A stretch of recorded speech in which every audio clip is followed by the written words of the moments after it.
Hey everyone, in this video, I'll show you how to add a boarding pass to Apple Wallet. Here's how to do it. We have the two main methods. Method 1 is through your airline app. Open your airline's mobile app and log in and find your flight detail or check-in page.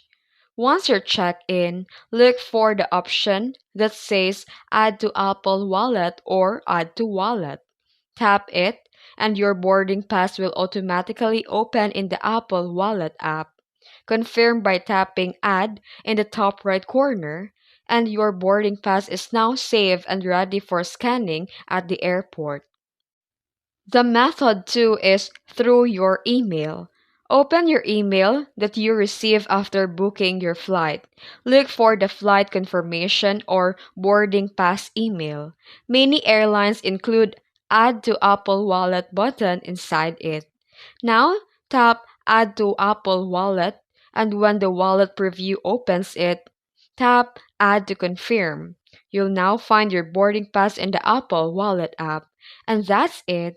If you found this video helpful, don't forget to like and subscribe for more tutorials. Thanks for watching.